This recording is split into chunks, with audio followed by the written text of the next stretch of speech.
Good morning, everybody, and welcome to today's webinar where we'll be discussing recent updates regarding SDLT. My name is Bronwyn Townsend and I'm the Marketing Manager here at InfoTrack. I'm joined today by Sean Randall of Blick Rothenberg, who will be reviewing some of the recent changes to SDLT and what is important for conveyancers to be aware of. Before we begin the webinar, which we expect to take no longer than 45 minutes, I'd like to draw your attention to the Q&A feature on the webinar software. Here you can ask questions as we go through and we'll answer them at the end of the session. Please keep your questions quite generic, and if there's anything more specific, we will take those offline and come back to you directly. I'm now going to hand over to Sean to present. Okay, thanks Bronwyn. Hopefully you can hear me. So listen, welcome everyone. Thanks for joining me. As Bronwyn said, we're going to spend no more than 45 minutes talking to a number of stamp duty issues. I say stamp duty when I refer to stamp duty land tax. You should see a picture of me. That's me with my contact details if you need to contact me. Be pleased to answer any queries you have. And what we're going to cover today are four things. Firstly, the stamp duty holiday that was introduced in July this year will expire as planned on the 1st of April next year, unless it's extended. So we'll cover the usual questions. What is it? Over what period does it last, and why it's important, and so on. Then we'll cover, after that, the proposed 2% surcharge for purchases of dwellings by non-UK residents. That will kick in on the 1st of April next year. We have some draft legislation which I will talk to. And again, I'll cover the usual questions about why it's important and what's the scope of this 2% surcharge. Then I'll cover some cases which are in progress, which you may be interested in and ought to track, which are likely to occur this year. And then finally, I thought it was worth picking up on country properties to understand the extent to which stamp duty really impacts these types of properties, sometimes positively, in fact, mostly positively rather than negatively. All right. Let's look at the stamp duty holiday. So, as widely trailed before the announcement, the government decided to introduce or reintroduce a temporary reprieve or partial reprieve for stamp duty on purchases of residential property before the 1st of April 2021. And the date of exchange is irrelevant. That's the main thing to take away. So it doesn't matter if you exchange contracts the day before the 1st of the 1st of April next year, you will be caught by the usual rates of stamp duty. We'll come on to what the holiday rates are in a second. But you need to complete your transaction before the 1st of April or substantially perform your contract before the 1st of April. So those words, substantial performance, are unusual for most residential transactions. One can substantially perform a contract by either paying the price or 90% or more of the price before completion, or taking possession of the property before completion. So it would be unusual to take the keys to the door or for the buyer to pay the purchase price before completion for obvious reasons, but it may be possible in some circumstances to accelerate the point of doing so. And the bonus there would be for some buyers that they could take advantage of the holiday even though completion takes place after the 1st of April. So completion or substantial performance of the contract before the 1st of April is what matters. Now, the holiday only affects the standard rates of stamp duty. Remember, we've got two sets of rates, standard rates and higher rates. Higher rates is another term for the 3% surcharge. that 3% surcharge is completely unaffected by this. So to the extent that you or your client are liable to pay that surcharge because the purchased dwelling will be an additional dwelling at the end of completion and it isn't a replacement of a main residence, then the 3% surcharge will continue to be paid in full. So instead, standard rates now are not applicable for purchases up to 500,000. Effectively, we've increased the nil rate band from 125,000 to 500,000 until the 1st of April next year.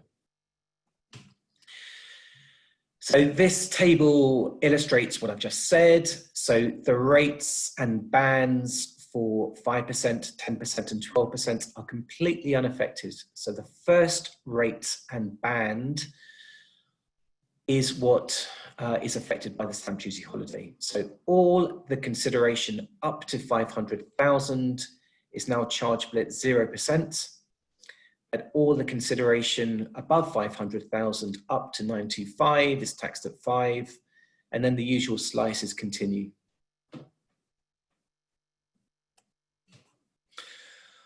Okay, so what does that mean? Well, it means a maximum saving for a purchaser of £15,000 per property. And I stress per property because if you're buying multiple dwellings, which might be the case for the purchase of a family home with an annex or a portfolio purchase, well, you can get multiple £15,000 savings. So this only applies, remember, to stamp duty land tax, and that tax only applies to land transactions in England and Northern Ireland. Scotland and Wales have slightly less generous limits. Their nil rate band has been increased to half the £500,000 limit for stamp duty land tax to 250,000, but obviously that reflects lower values in those regions. Okay, well, a few more consequences of the holiday. If you attended my last info track webinar, we talked to mixed use properties and in particular the advantage that mixed use properties brings insofar as the purchase price for such a property is taxed at the much lower rates of 0%, 2% and 5%. But a quirk of the holiday is that for mixed use properties, ironically, buyers will pay more for mixed use properties rather than pure residential, provided that the purchase price doesn't exceed that figure, 1.215 million. So it is what it is. You don't have a choice regarding whether a property is mixed use in the same way that you do have a choice for claiming multiple dwellings relief. Either a property is mixed use and taxed at the non-residential or mixed rates, or it isn't, but something to bear in mind. Similarly, it may be better not to claim multiple dwellings relief by virtue of the holiday. You need to do two calculations as usual and decide which produces the better outcome, whether to claim the relief or not. It's completely within your gift to claim the relief. And of course, first-time buyer relief has been paused whilst the holiday is in progress. That has literally no consequence because first-time buyer relief actually is less generous than the holiday. What first-time buyer relief effectively does is increase the nil rate band to 300,000. And of course, with the holiday, it's been increased to 500,000. But from the 1st of April, unless it's extended, and remember, it was extended last time in the 2008-2009 stamp duty holiday, unless it's extended, first-time buyer relief will resume for land transactions completing after 1st of April next year. Okay, well, here are just a few examples to illustrate the savings. There's lots more tables and illustrations online, but here are a few for what it's worth. You can see, I won't talk to all of these, that for purchases at 500,000 or more, you can see the saving is £15,000. And so that's for home buyers, so people not within the surcharge, possibly because they don't own another dwelling at the date of completion, or they do, but they're replacing their main residence. For others who are within the surcharge, the saving is the same, again, for purchases at 500,000 or more.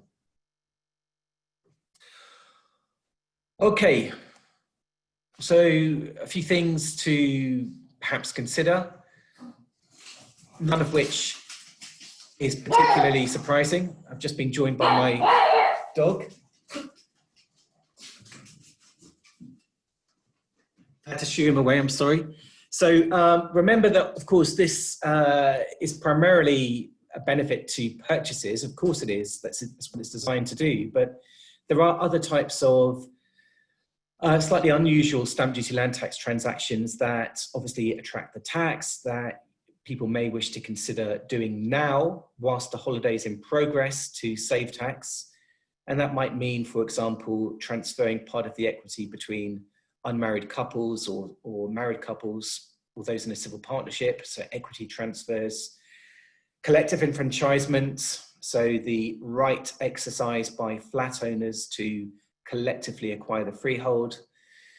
Shared ownership leases and staircasing, it might be a good idea, all things being equal, for a tenant to staircase, elect to purchase a bit more of the equity in their shared ownership lease, or possibly for those who have a portfolio of let property and wish to incorporate that business to take advantage of mortgage interest relief, which is available to companies but not individuals.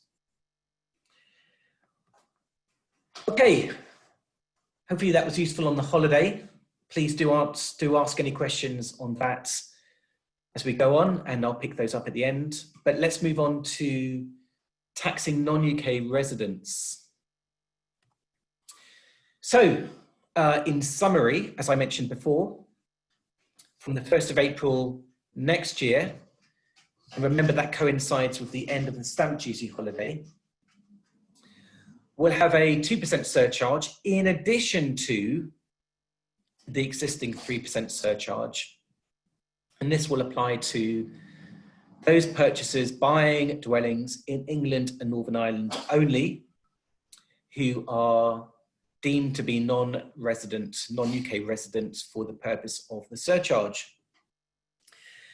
And this was announced in Theresa May's Tory party conference as a key measure designed to control house price inflation and to collect income or revenue which will be used to help the homeless. So all this revenue that's expected to be collected, which I think from memory is about 100 million a year, is expected to, or rather is committed to, be used by the government to help the homeless. So the idea is to reduce the number of purchases made by non-UK residents and partially offset that by increasing the purchases made by UK residents. Whether it will achieve that objective remains to be seen. Okay, so what does that mean? Well, this time it doesn't introduce a different set of rates.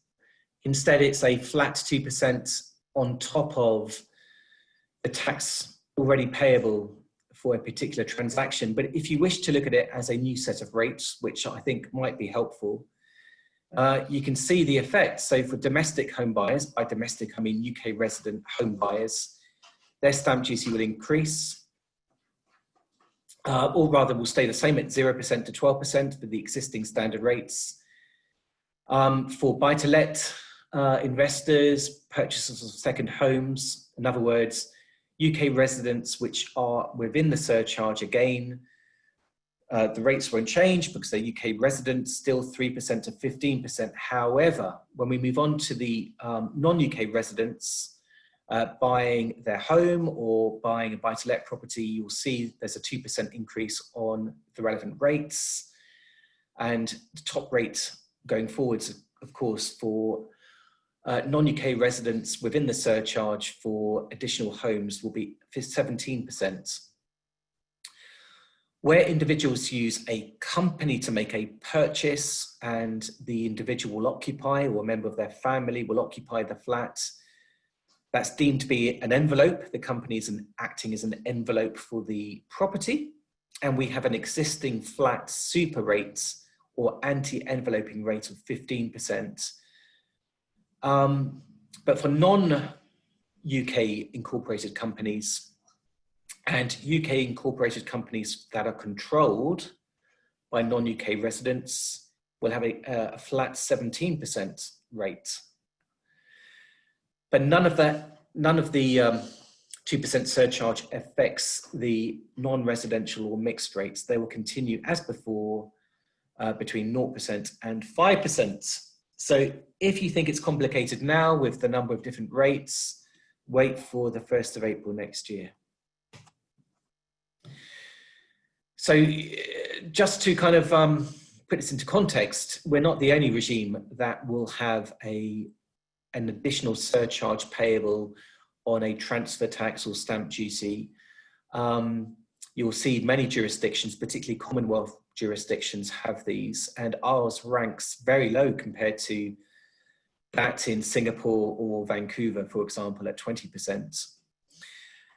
And another way of looking at this too is that if you rank global cities by reference to the total cost of purchase, ownership and sale of a property, then although our tax rates for purchase are pretty high at 17%, the tax on the ownership and sale are pretty low. And so therefore taking everything into the mix, we rank only in the middle for the most expensive global cities. So that perhaps indicates that there might be some room to increase the surcharge going forwards, or possibly to increase the additional surcharge, the 3% surcharge for additional properties. All right, well, let's look at what it applies to. So broadly, it's aligned with the 3% surcharge for purchases of additional dwellings. And that is, you need to buy, or the non-UK resident needs to buy a freehold or a leasehold in a dwelling for more than £40,000. The purchased interest cannot be reversionary or subject to an existing lease, an underlease of more than 21 years. And completion must take place after the 1st of April next year, unless exchange of contracts happen before the announcement, which was the 11th of March this year, or, as we saw for the holiday, contracts are substantially performed before the 1st of April next year. So completions after the 1st of April next year will be caught by this 2% surcharge only unless exchange of contracts happen before the 11th of March this year, or oddly, substantial performance could be happened or could be made to happen before the 1st of April next year. And the most important thing possibly is that the buyer or a buyer, so if there are a group of buyers, the non-resident surcharge applies in full if a single buyer within the group of joint buyers fails to pass the stamp duty residence test. And to make this as simple as possible, the government is proposing to only have 2 tests, one for individuals and one for companies. So where buyers are individuals, in most cases, and I stress this is the basic rule, if the individual spends 183 days in the UK at midnight over any 365-day period spanning completion, they will be UK residents. So clearly you can see that if they're not UK resident at completion, they have the opportunity to become UK resident after completion if they tot up the 183 days in that 2-year period. And what that means is, if at completion they pay the surcharge but become UK resident after completion, they can make an application for a refund of the 2% surcharge. There are a couple of exceptions. So one applies to employees Crown employees, perhaps members of the armed services, for example, provided that they're based overseas due to their employment and they pay UK income tax. And also individuals are treated as UK resident if they're married or in a civil partnership with a UK resident, provided that they buy together, or their spouse or civil partner is a Crown employee. It's worth repeating that. So individuals are treated as UK resident, even though they fail to pass the relevant residence test for individuals, if they're married or in a civil partnership and living together with the UK resident spouse or civil partner, provided that they buy together, unless their spouse or civil partner is a Crown employee. Okay, companies, again, basic rules only. Time doesn't permit us to look at some of the more complicated rules. But for companies, in basic terms, a company will be treated as UK residents for these purposes if either it's incorporated in the UK or it's controlled, its place of central management and control is in the UK, unless it's a closed company controlled by 5 or fewer participators, in other words, and one of whom is a non-UK resident.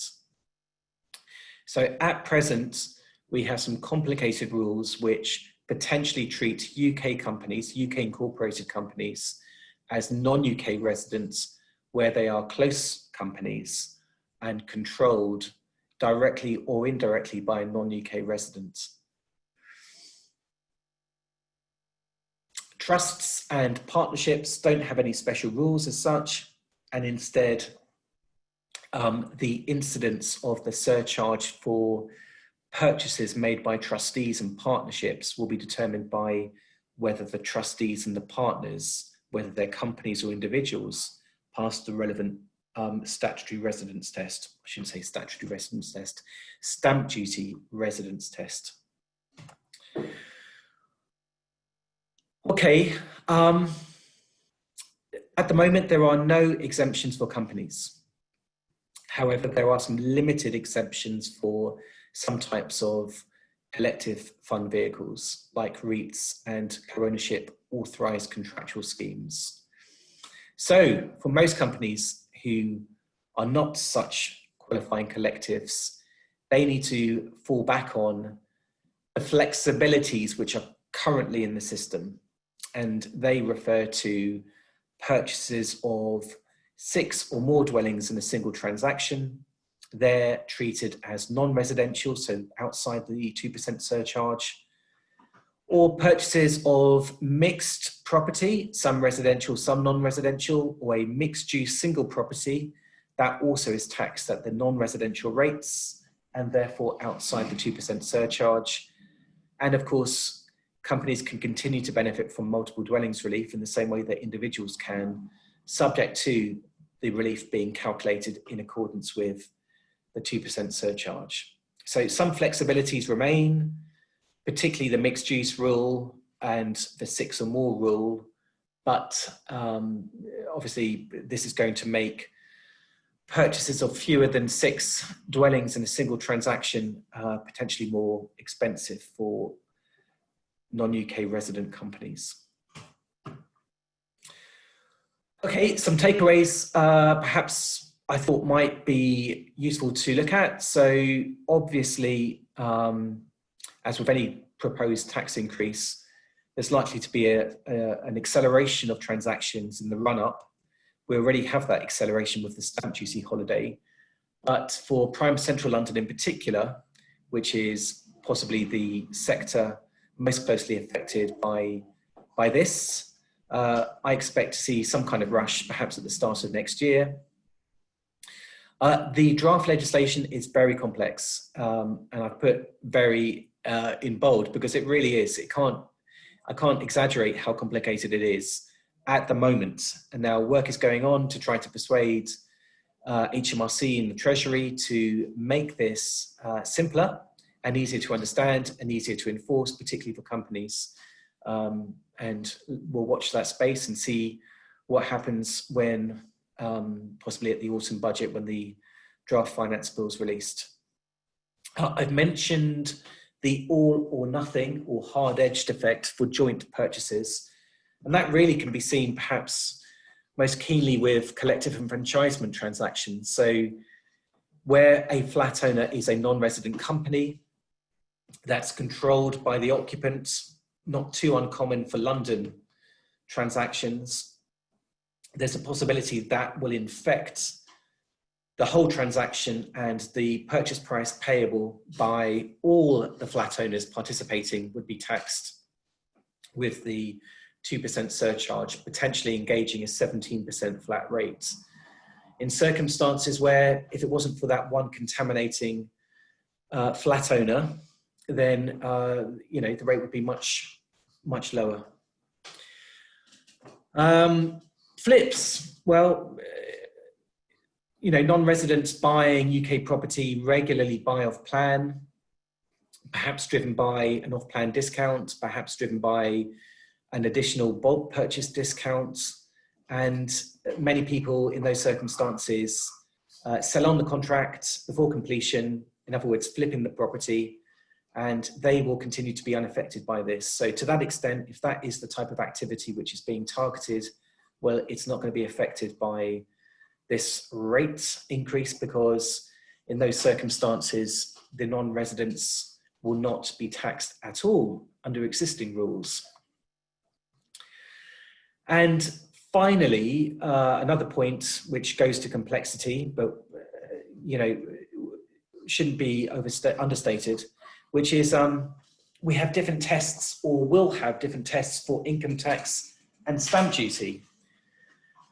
And that potentially means that an individual may be UK resident for income tax, but not stamp duty, and would have to recover the 2% surcharge payable on their purchase when they become UK resident for stamp duty. You can see the potential for confusion, perhaps. Okay, let's look at case law. I've only got one slide on this, I think, and this is it. So there's a number of cases which are in the tribunal system, which are potentially relevant to anyone advising on residential property transactions. And let's look at a bunch of these in categories. So firstly, mixed use. So this goes to in what circumstances the purchase, particularly of a country property with perhaps a paddock and some adjoining land, possibly being grazed, constitutes non-residential because it's not part of the grounds of the house and therefore engages the mixed use rule. So we've had 4 tribunal decisions so far, last year and this year. They've all been decided in favour of HMRC. I understand that some, possibly all of them, are being appealed to the upper tribunal. I'm not expecting a decision of the upper tribunal this year, but that's possible. But in the meantime, more first-tier tribunal decisions are likely. And that obviously is a consequence of the extent to which people are arguing that these types of properties fall inside the mixed-use rules. And so far, the tribunal decisions have been relatively consistent. And if there's one kind of rule of thumb, it is this, which is one should look at the relationship between the land which is argued to be not part of the grounds or garden of the house and the dwelling. In other words, is that land being used or available for use as a self-serving function, or is it really an appendage for the dwelling itself? Tied up with mixed use and whether stamp duty is payable at the mixed use or non-residential rates on a transaction, we have 2 other categories of mixed use appeals which are in progress, I understand. One involves the argument that the purchase of a flat, possibly in a mansion block, with a right to access communal gardens constitutes mixed use. I think that's quite a brave argument to say the least. And we'll see a decision of the first tier tribunal, I think, sometime this year. And another argument which involves the purchaser acquiring a reservation agreement over a purchased dwelling, possibly before exchange, enabling them to have a right of first refusal, possibly stopping the seller from selling to a third party before exchange. And some are arguing that the existence of the reservation agreement itself, even though it relates to a dwelling, somehow engages the mixed use rule. And I expect to see that being the subject of an appeal either this year or early next year.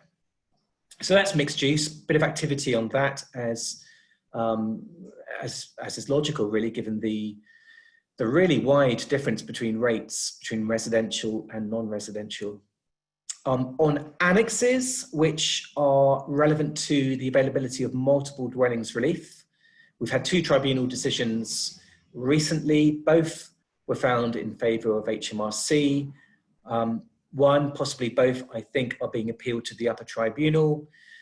And the test here is whether the annex is suitable for use as a single dwelling. And both tribunal decisions are consistent that really that's an objective test. Would a reasonable person looking at the property at completion judge that the annex is suitable for use as a separate single dwelling?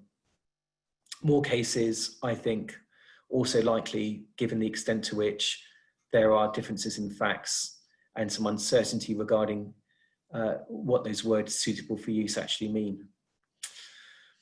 Then the surcharge, there's an interesting case, quite specific, but nevertheless, I think I've seen this at least once on another transaction, which is an appeal against the decision to reject a reclaim of the 3% surcharge in circumstances where the buyer bought 2 adjoining properties with the intention to combine them into one dwelling, their main residence.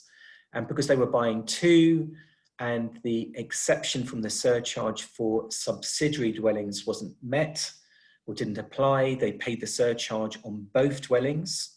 And then they combined them and made them their main home and sold their last main residence and have sought to recover the surcharge payable on the 2 purchased dwellings.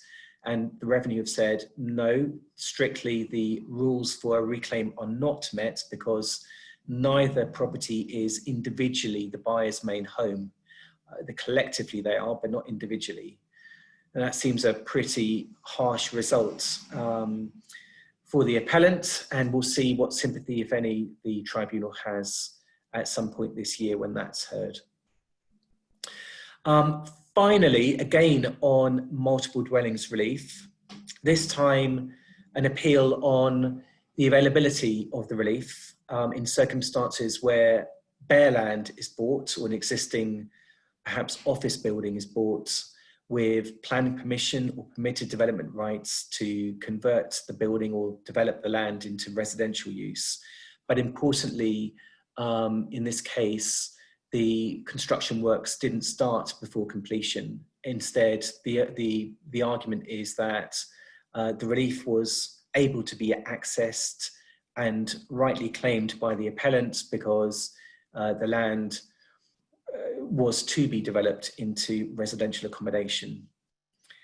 Again, we haven't seen the decision. That's likely, I think, relatively soon, possibly early next year too.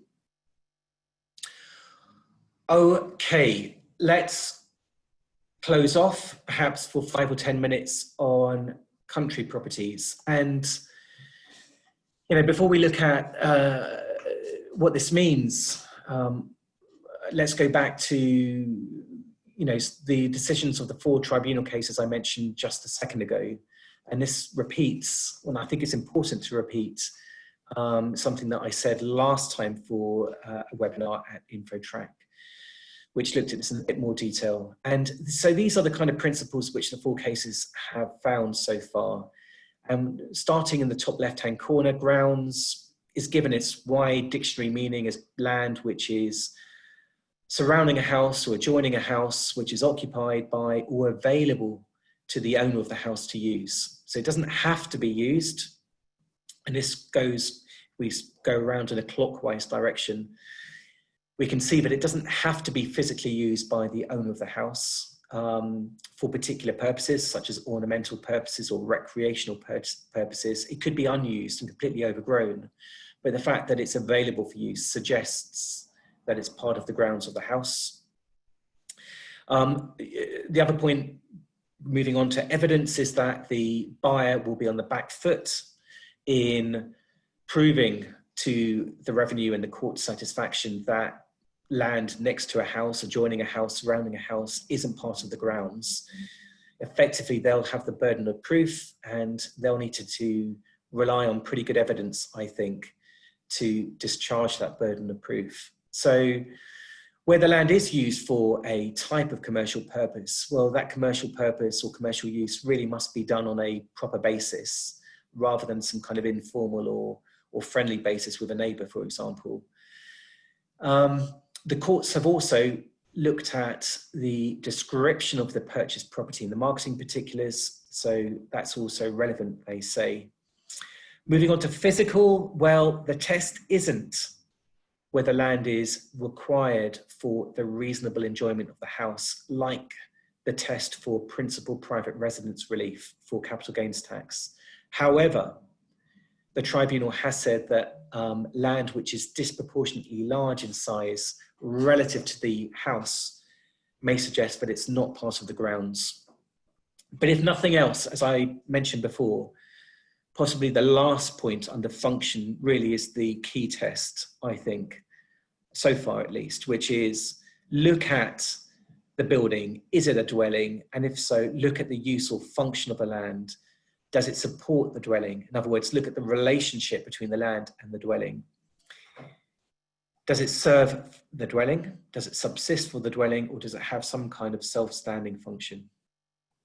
All right, well, you can really see the impact this has on, let's say, 4 theoretical transactions in country properties with slightly different facts, which we'll come to. But the 4 types I wanted to draw your attention to are for different amounts. So 1 million, 3, 5, and 20. So let's look at the differences in tax for a notional £1 million dwelling. So if unarguably it's a single dwelling, no mixed use, no annex, tax to pay, 58,750. Whereas if there's mixed use, it drops to 39,500, and if it's a single dwelling with an annex, it drops to 30,000. But if you have a single dwelling with an annex plus mixed use, well, then it comes down even more to 12,950, which astonishingly is a 78% saving over the base rate, or base case, I should say. So let's look at a £3 million dwelling. Well, a £3 million dwelling could be taxed at 348,750. If there's 2 annexes this time, perhaps recognizing that the land is, or the building is slightly larger, then the availability of multiple dwellings relief pulls that down to 176,250. Instead, no annexes but mixed use, well then the rate goes down even more to below half the base case at 139,500. And then look at what happens if you have a single dwelling with 2 annexes and mixed use. So it goes right down to a third or less than a third at 100,200. And you can see, you know, the differences multiplied or exaggerated with the increased purchase price. So with the 5 million and 20 million, I've changed the facts slightly to recognize some staff flats. And again, in theory, in principle, these staff flats could also qualify or engage multiple dwellings relief in the same way that an annex could, if they're suitable for use as separate living accommodation. And so a £5 million property taxed at 648,750. Let's say there are 3 staff flats in this example, almost a half at 365 365,000 with multiple dwellings relief. Let's ignore the star flats now. You get a much better result with the mixed use rule at 239,500. And then slightly better if you have a mixed use with star flats, combining multiple dwellings relief and the mixed use rule at 228,950. So I won't talk to the £20 million property. You can see the extent of the saving there. 2.9 million with a single dwelling compared to under £1 million for a mixed use property. The existence of the star flats in that example doesn't really matter if there's mixed use. You get a much lower tax bill under the mixed use rule rather than multiple dwellings relief. So you can see the pressure for buyers, agents, sellers transacting in properties in the country, particularly popular during COVID or after COVID, to access the much lower non-residential rates, particularly, of course, from April next year when we've got this additional 2% surcharge. So the extent of the saving or the extent of the difference between transaction tax in accordance with the residential rates and non-residential rates will be even more, will be even greater from April next year. Okay, I think there's time just to mention a couple of things. So I've written a book if you're interested. It's all about stamp duty, land tax, and written specifically for conveyancers, for non-tax literate advisors.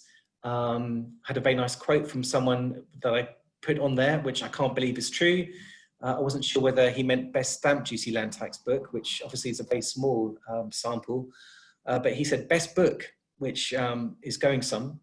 And also a conference. So there's a stamp duty land tax conference, an online conference that I'm hosting on the 1st of October next year, this year, sorry, in a couple of weeks, or slightly less than a couple of weeks. And that will have, in my view, the best speakers talking to the most interesting topics on stamp duty land tax.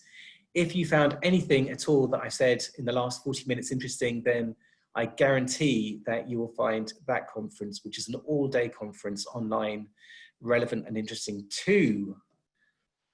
Bronwyn, that's me. Should we go to questions? Sure thing, Sean. So we have a couple of questions here. The first one is SDLT holiday. Buying two linked transactions, the first in March 2020 and the second in October 2020, the first was £450,000, the second £600,000. How do you calculate the SDLT, i.e. MDR and pay on average or some sort of apportionment? Yeah, so very good question. This has been resolved recently using a hypothetical example, which the revenue have unequivocally accepted. And in principle, or in basic terms, it involves calculating the tax under the pre-holiday rates with MDR, calculating the tax post-holiday with MDR, and apportioning the two tax amounts by reference to the proportion of the consideration for each transaction as a proportion of the total consideration. So effectively you do two calculations and prorate each according to the fraction of the price over the total price for the linked transactions and add the two amounts together. Probably better answered, I think, in writing, which I will do for the relevant person that asked that question. I should say that anyone who asks a question, I will personally respond in writing if this answer isn't sufficient. Thanks, Sean. We have another one here. How would we know that a person has spent 183 days in the UK? Would we just accept confirmation by the client? Yeah, good point. So the revenue have recognised that it's unclear what evidence will be accepted, and they are due to publish some guidance confirming what they would look at. And there is some practice with the equivalent rule for income tax, and I expect the guidance to be released for stamp duty in determining whether someone is resident at midnight will also apply. But things like hotel bookings, boarding passes, things like that may well be the type of evidence that the revenue publish as being what they are intending to look at. Thanks, Sean. We've got another question here. Do HRAD rates apply for purchase of large house, a small annex, and commercially used land in a single transaction? Okay, so good question, whoever asked that question. So this goes to the question of whether, when you calculate multiple dwellings relief on the transaction, because if I recall correctly, the question was they're buying a house plus an annex plus some commercial land, whether in calculating the tax with multiple dwellings relief on the two dwellings, that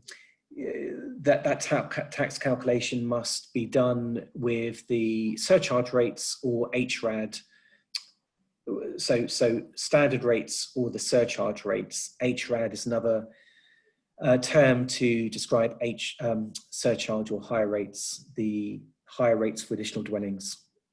And the short answer is that, in my view, and the view for what it's worth of some other commentators, is that you do not calculate the tax when you're claiming multiple dwellings relief in those circumstances with the surcharge or higher rates.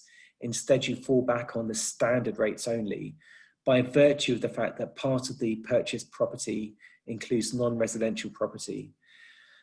That isn't certain or unequivocal from the legislation, although I think it's relatively clear and certainly the better view in my view.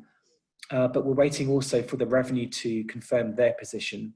They had tentatively agreed and then said that they were consulting and taking advice on the issue. So it isn't yet certain whether that's the correct answer, but certainly in my view, there's more than a strong filing position to say that you don't take into account the surcharge, regardless of the circumstances of the buyer, merely by virtue of the commercial use in that example. Excellent, thank you, Sean. We've got a few questions about whether there'll be access to slides in the recording. Yes, we'll be sending this out to you later today, so you can refer back to anything that you'd like to listen to or refer back to in more detail. That is all of our questions for today. So thank you very much, Sean, for your time, and I'm hoping that everybody found that as informative as I did. If you do have any questions about the tips and information that you've seen today, you can contact Sean directly, or if you've got questions about completing SDLT through InfoTrack, please get in touch with your account manager who will be able to assist you. Thank you, and we look forward to welcoming you to another webinar shortly.